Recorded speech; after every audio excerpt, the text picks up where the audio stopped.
Hello everyone and welcome to the Mancini, the amazing channel. And this time is Gen 9 time. And with these, we'll be going through the Gen 9 time Pokemon of the Year as I use my Team Shelgunspites? No. Bacon and Eggs maybe? I'm actually not sure what team I am in the WPF. But here we are in the WPF. It's season 15. That is a few seasons at this point, and I have been in basically all of them. I was there in season 1, and I'm here now. It's honestly crazy still being around for this long of a period. It is, it's always nice being here. Obviously, a lot of my how I compete in WPF has shifted over the years. Obviously, not a mod anymore, and now I'm mostly a VGC player there. But it is always cool here. And this time in VGC, it just does not say. Great, thanks. Where are we? It is Bacon and Eggs. Bacon and Eggs team. And this time we're going through the Pokemon of the year at the start of the year 2024. And as you can see, we've got some very strong Generation 9 Pokemon, as well as some Pokemon from from with the rest of Pokemon. I don't know how to explain this. We have Pokemon also not from Gen 9 that are also good. We have a lot of good Pokemon here.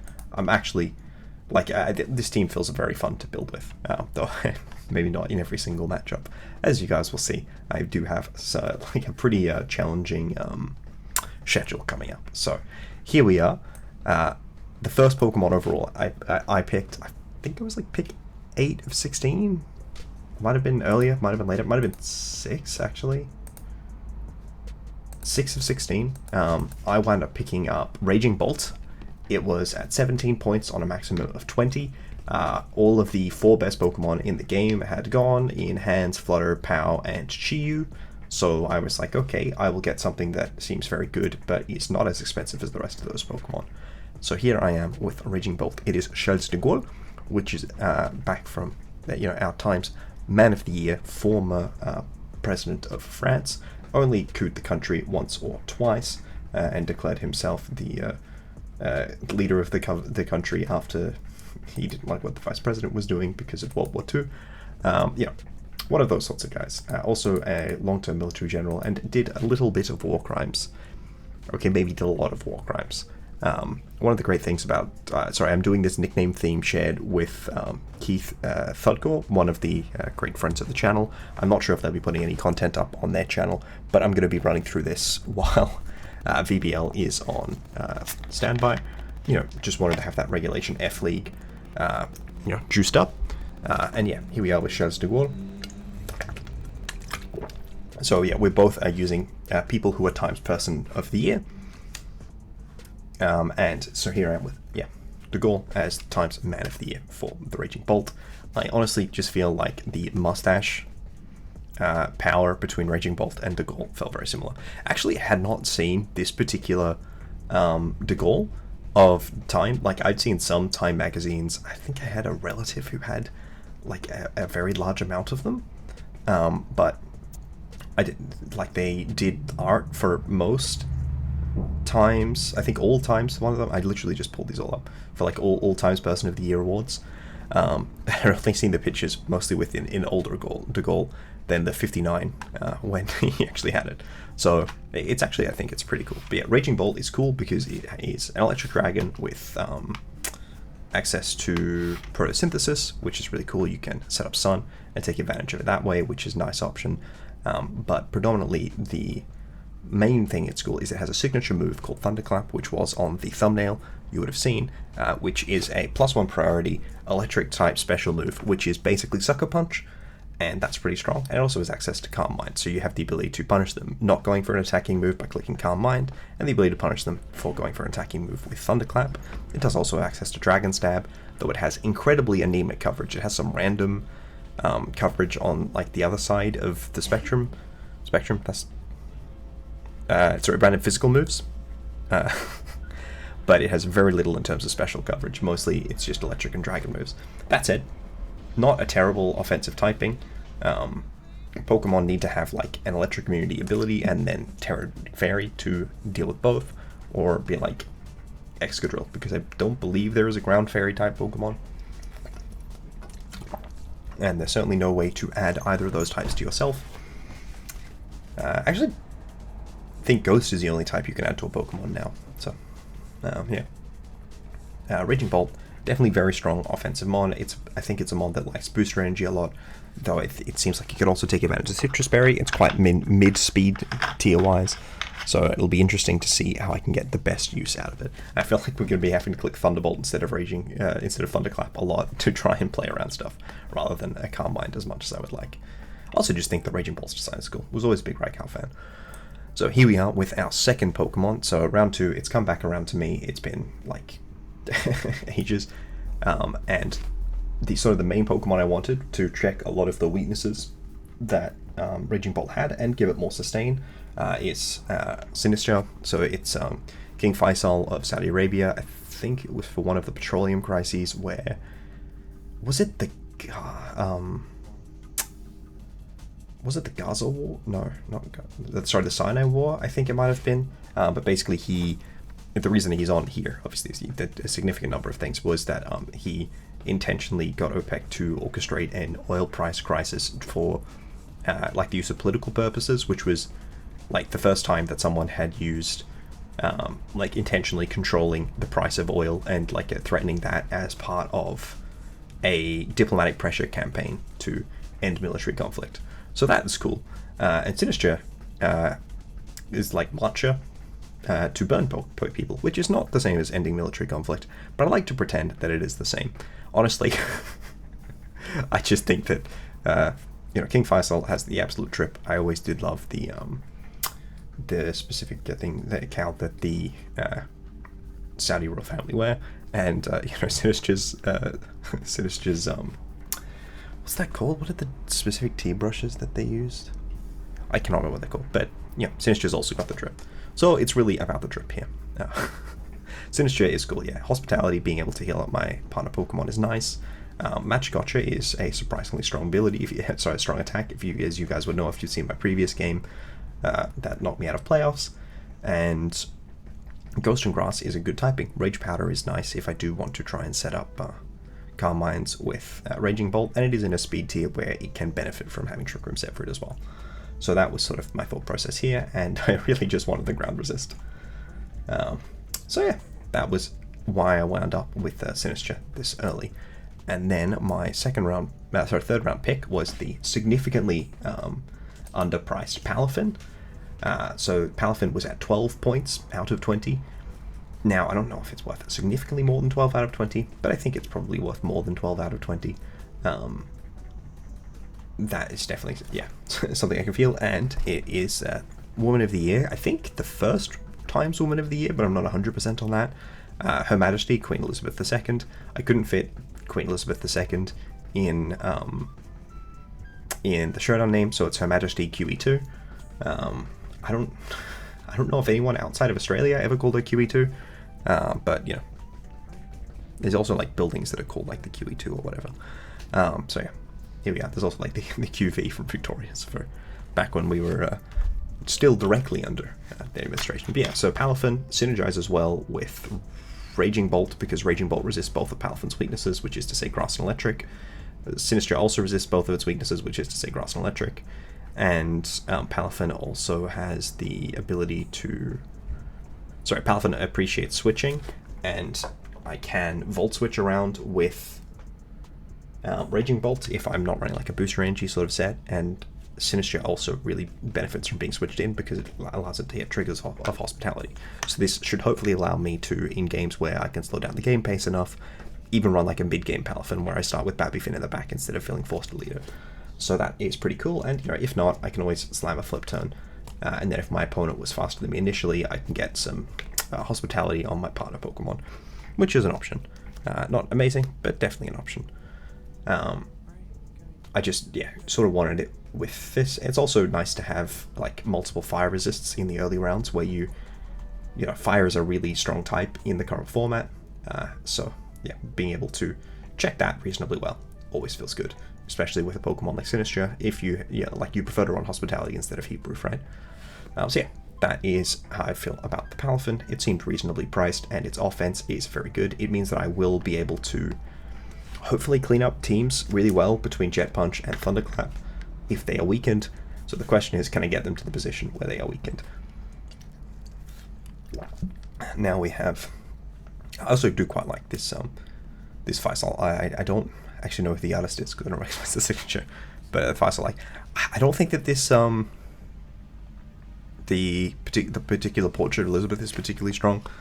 It's like in a rose and on a hardy stalk and you bloom, because the main thing that you should think of is her dad or something, and like the family around her. But you know, she's from the roses, right?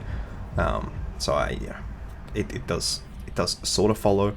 I just don't think it's what I would have gone for. I think that you probably could have done something a lot more visually interesting than just woman inside flower. Just feels a bit deprecating. Then again, first times Woman of the Year, is it particularly surprising that they aren't a strong advocate for gender equality at this point? Now, on to our next pick, which is Iron Jugulis, the first ever Times Man of the Year, Charles Lindbergh, who was a pilot. I think he flew from like the US to the UK. I think he was the first person to do that. I'm not 100% on that. I don't actually know that much about Charles Lindbergh, so shockingly. I think I may have watched a YouTube video about him and may have read like a brief profile inside like a textbook at some point that was like a paragraph long next to a picture of his face. Actually, I don't mind this particular portrait for the first ever time that they've done it. It does sort of look sort of cool. Was this from the year he died? I genuinely don't know. Like, volume 11 means it would have been in the first year of Time magazine, I guess.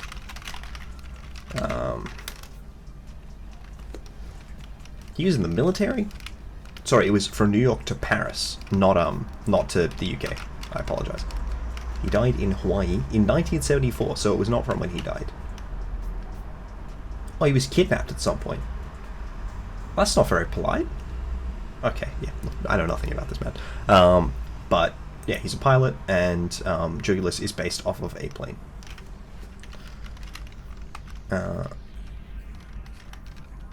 Yeah, so on to our next Pokemon. We have Iron Boulder, which is Nikita Khrushchev, the first Ukrainian to be the leader of the Soviet Union, and a very controversial figure in Soviet history. I believe, was he the Hungary guy? Gosh,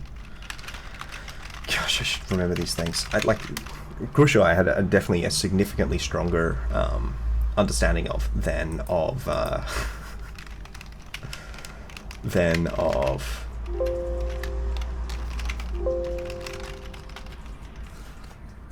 who was the Soviet leader?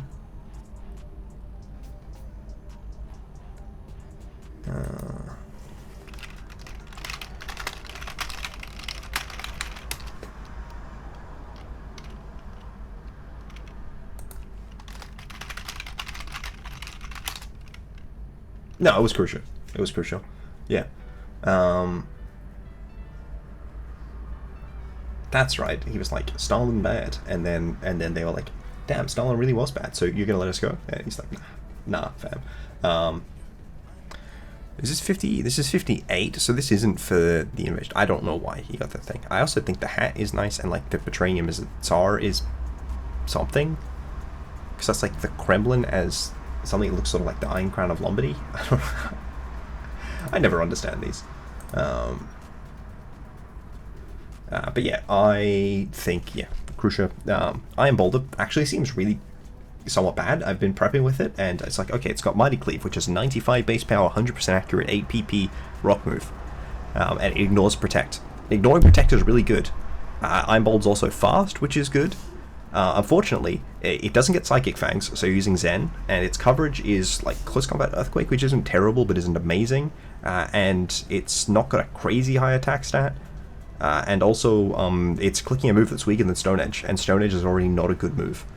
So, in prep, it's not looked as nice as I was hoping that it would look.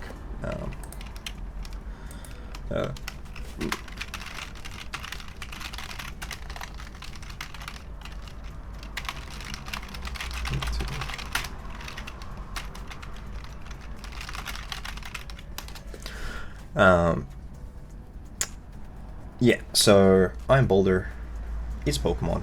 It is just fast and strong. It has very little in terms of support options. It has, like, I think it might have Sword Stance. I don't know how you would set Sword Stance up with it. It's got some, like, bulk in terms of its stats, but its typing, Rock Psychic is terrible. There's no good Terra with it because it doesn't take neutral stab moves well enough. So if someone's clicking Knockoff into you and you Terra into a grass type to resist the water moves and ground moves, you're probably still taking like 70%. Stab Knockoff, I'm thinking particularly here. It's just not a Pokemon that is capable of sustaining itself. It does have access to Sword Stance. It actually has Sword Stance as a level up move, but, it really is not likely to sustain that. So I think it seems like a mod that may wind up feeling like it has to run either like a booster energy for the speed control, or what's it called? Or I genuinely am forgetting the word.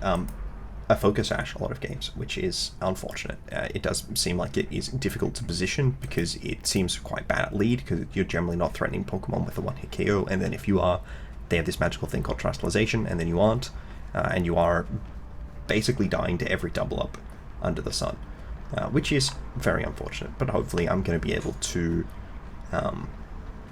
get more of like a positioning for it to be able to make it work a little bit better in future. Like at some point I'll have to figure out how to use it. It doesn't work as well with like the Sinistcha plan as I was maybe originally hoping, though its tempo is not terrible. It just would appreciate me not having several other Pokemon on the team so far that have one booster energy if I'm trying to get damage out of it. And also because it's fast, it's very difficult to get the attack boost on it. You're basically always getting the speed boost because it's 124 speed, and often speed's very contested, and then only 120 attack. Jugulis is a good Tailwind setter though. So yeah, that's there's Crucio and Boulder. Good old anti-Stalinists, them both. Speaking of, oh no, that's the next play.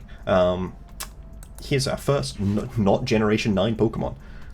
And honestly, I kind of wish I'd realized how many only Generation 9 Pokemon I had after I got Boulder and tried to go for a team that was Mono Gen 9. That said, I really do like Arcanine here.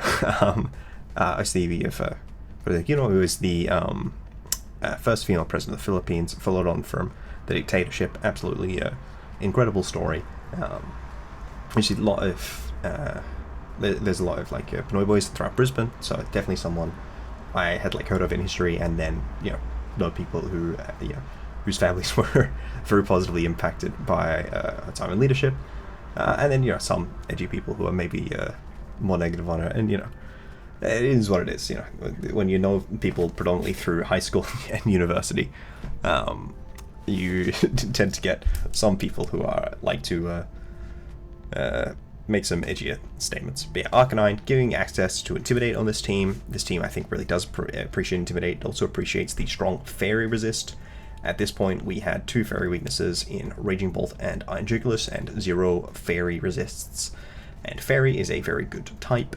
Arcanine's damage is also pretty reasonable. It's not anywhere near as strong as Hark. Hark is phenomenal, just absolutely great Pokemon, but this arc is pretty reasonable. Kind of water weak at this point. I guess not. Like my first 3 Pokemon being water resist is nice. Getting 2 more fire resist is cool.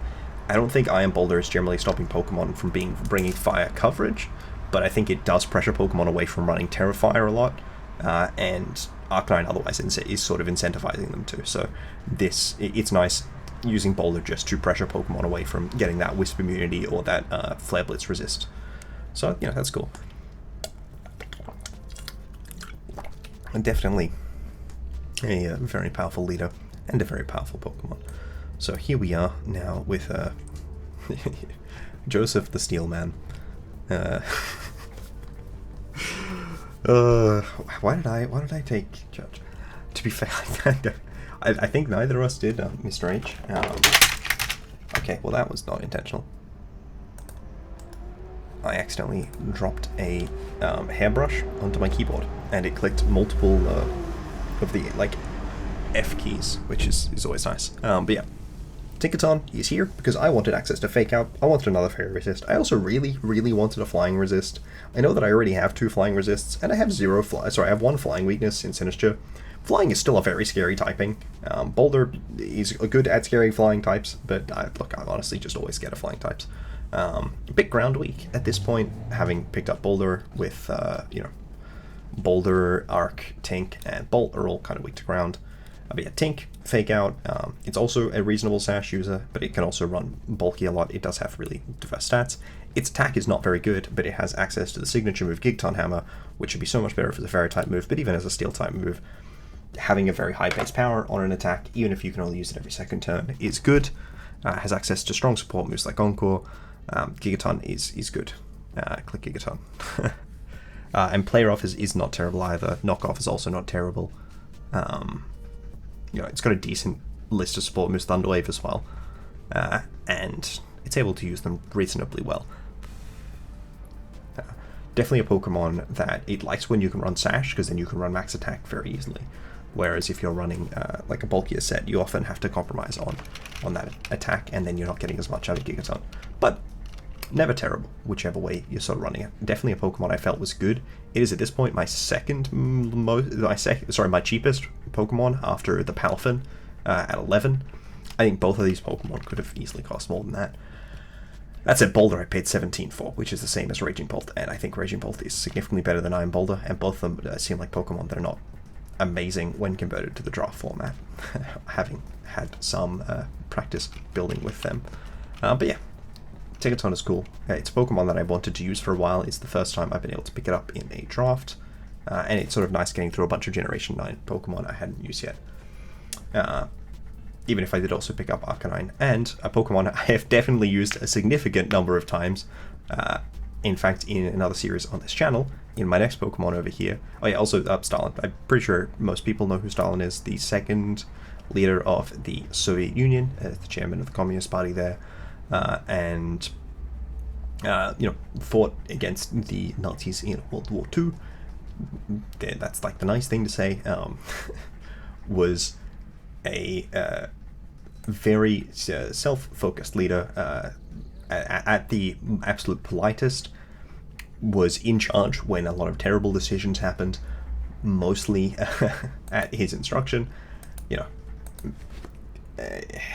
sort of exacerbated issues with you know, climate catastrophes and things and the like there, at nicest interpretation, as well as also committing significant amounts of ethnic and religious repression, which were just absolutely terrible. Was a big fan of the, like, hey, I am going to help you guys by creating this magical place where you guys can all come and live, and it just so happens to be on the border with China, because I don't actually want you in Russia. Good old Jewish autonomous to blast. Pretty sure that was Stalin. Big population transfer guy. I think population transfers are probably one of the worst, most underspoken on, horrendous like effects of the First World War. Masses of people moving significant directions and most of them dying is not very good. Not a big fan of population transfers. Actually, I think that they are horrendous. Just as they were with the Trail of Tears, you know, whether it be like, you know, between Greek state and like the former Turkish states, and it's like, oh, well, you know, even if you're Greek and you speak Greek, oh, well, you go to a mosque. We don't want you in this country. Go to Thrace, and you know, just absolutely terrible. Absolutely terrible. And Stalin did a lot of those within the Soviet Union. Goodbye to the Tatars, as they say.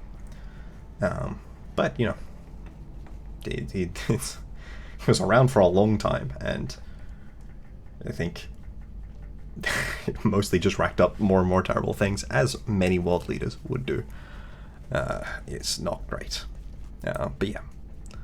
Now on to... Also, he won Man of the Year twice, which was less than the person that's mentioned at the bottom of this page. Also, I like this version of sort of the... I think this is meant to be like the Soviets defending at the Urals. I think it looks really cool. With actually, no, this is the Winter War. This is the Winter War, isn't it? I did not realize that when I was first looking at it. because this is probably the continuation war, but this is like the Finnish snipers in the snow. That's it. I do think this looks awesome. Actually, I don't think... Oh, this one's just a picture. Yeah. It's funny having both Crochet and Stalin on the team. But yeah. I think this is a really, really cool piece of art. I like how he's sort of built into the Aurora as this really imposing figure. And then, yeah, on to the next one. Hippo Conrad Adenauer. My gosh. Speaking of pretty terrible people. Not Stalin bad, but... West Germany was a place to live in at a time. Not that he was great before or during the war either. But yeah, was I believe the first Chancellor of West Germany, was in power for a long time, and as many people who are in power for a long time, especially in Germany, do, was not a particularly nice person. It had some absolutely terrible repressive policies, of epicenter of a significant amount of political violence, as well as some really iffy religious repression. But I suppose the guy was around or something. Not too keen on him. But Hippo, I am pretty keen on, and I just think it's funny. But yeah, Hippowdon, it has access to sand, which is cool. It also has access to not setting up sand, which is also cool. And it's got high horsepower. It's got body press. It's got some random coverage. It's got slack off as well. No toxic in this format, unfortunately.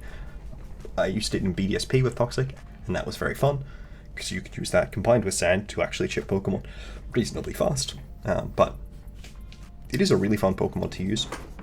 It's got some pretty good coverage, and it does really significant damage. But it is, pretty reliant on Sinistcha for getting that positioning up.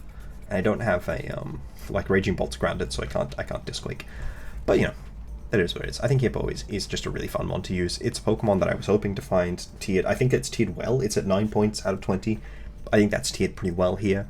I really like using Hippo, and I think that Hippo was like the third best ground in 9 points. Now, some of the other grounds in 9 points maybe should not have been in 9 points. I think Mudsdale was in 9. Mudsdale is probably like 4 points better than Hippo, but Hippo's a fun one, and I like using it. I think I also wanted to get Lycanroc at one point, but then I wound up getting Iron Boulder instead. Yeah, Hippo's fun. I like using it. And to our last Pokemon, the Endangered Earth, the Planet of the Year. I really do like the art at the the actual art exhibit that they've used here. Obviously, this is also a picture, but it's a picture of an art exhibition rather than just a photograph of the person. Good old 1989. But yeah, it looks very, very evocative. I think this is, if not my favorite, one of my favorite time person, or in this case, Planet of the Year images. But yeah, Dewgong, Endangered Earth. Dewgong has access to Fake Out as well. It has access to Flip Turn, so it can pivot. It does have Ice Stab, which is nice. It's never terrible. Flip Turn's also Stab, so it means it can also do some damage. It's just here because it was in 2 points, and it offers a really good degree of support. I have done a Dewgong video in Pokemon A to Z fairly recently. I think I've got a Sinistcha video coming up at some point, and that'll also be good. I've done a Tinkaton video and an Arcanine video as well. Most of these Pokemon I've not actually covered in Pokemon A to Z, but Dewgong I have, and it does have cool support options. I'll see if I can run Perish. It's not super likely. I think that it's mostly going to be an alternative Fake Out option if I don't feel like I can bring Tinkaton, or if I don't feel like Tinkaton does have the access to it, or if I feel like I really need multiple Fake Out users. But it is cool, and it is a 8x resist to ice, still a resist to freeze dry, so basically an Iron Bundle counter, if you just ignore the fact that it would need to beat Iron Bundle to counter it. Ultimately, this is big. This is cool. It's fun looking through some of the interesting decisions they've made for Times Person of the Year. I know that Keith has Indeedee Female, which is American women from the time when American women were the Times Person of the Year, so good on them. We love American women here, I think. I don't know. Either way, it's a fun team of Pokemon. I think I should enjoy using them, and I may, at some point during the season, for one thing, stop putting up videos, because I will probably not sustain this past when VBL starts back up. Maybe just like a week or something, I'm not sure. I want the Monday slot to always be VGC draft content, but yeah. I may also wind up dropping Arc, Hippo, and Dewgong for 3 Generation 9 Pokemon, and then turning into a Modern Gen 9 team. I don't know. I'm not sure. That's something I will definitely consider doing, though. I just don't know what fire type I would take, because for one thing, I think all the fire types are gone, but also Gen 9's fire types are like Iron Moth. It's like a couple of the Pokemon. There's Gouging Fire, which I really wanted, but went. Yeah, I don't know. Either way, thank you all for watching. It has been good fun getting through this, and I'm sure I will have a decent time playing through WPF. Goodbye.